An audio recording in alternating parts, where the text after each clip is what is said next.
Mas Burhan, gimana Mas? Jokowi efek kemudian dalam penentuan siapa capres yang akan diusung oleh PDIP?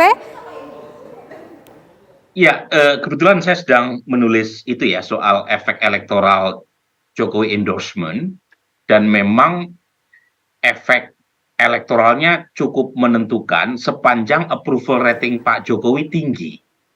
Hmm, Jadi kalau approval rating Pak Jokowi turun seperti pada bulan November 2022, itu yang diuntungkan Anies Baswedan.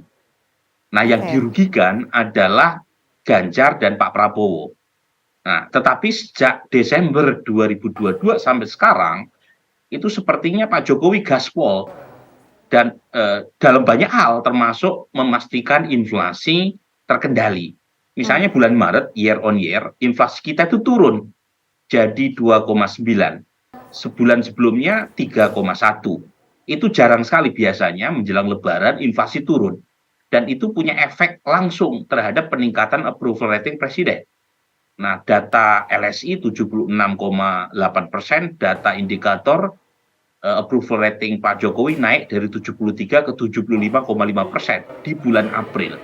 Jadi pada titik di mana Pak Jokowi approval ratingnya tinggi, itu mhm, yang mengeruk atau yang mendapatkan insentif elektoralnya ya dua nama itu. hmm, Nah, Ganjar dan Pak Prabowo. Yang tertekan adalah Anies Baswedan. ya. Nah, pertanyaannya, bagaimana kalau misalnya approval rating Pak Jokowi tidak hanya dinikmati oleh Ganjar, seperti halnya yang sebelumnya dialami oleh Ganjar sebelum Desember 2022. Sekarang kan yang menikmati approval rating Pak Jokowi, Pak Prabowo juga. Mhm, Nah, di mhm. sini menjadi menarik karena pertarungannya meskipun bisa disebut all president man ya antara Ganjar dan Pak Prabowo, tetapi setidaknya ada semacam apa namanya pertarungan memperebutkan kredensial atau approval rating Pak Jokowi tadi kalau misalnya di putaran kedua yang lolos Ganjar atau Pak Prabowo. Tapi setidaknya ya Ken ya, Mhm. dengan munculnya nama Ganjar kalau misalnya jadi diputuskan oleh Bu Mega siang ini, Ya. maka publik mendapatkan pilihan yang banyak. Sebelumnya kan ada kekhawatiran capres hanya diisi oleh dua pasang. Mhm. Dan saat yang sama, publik juga berhak untuk menentukan siapa yang paling tepat sesuai dengan aspirasi mereka, terlepas dari pilihan atau preferensi elit. Dan menurut saya itu kabar baik. Ya.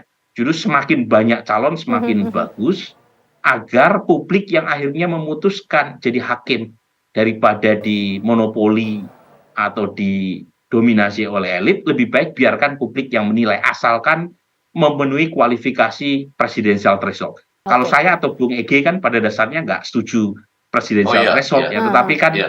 waktunya nggak cukup lagi untuk menganulir aturan yang menurut saya diskriminatif itu, tetapi setidaknya jangan sampai presidensial threshold sudah tinggi, pilihan pun dibikin terbatas gitu loh.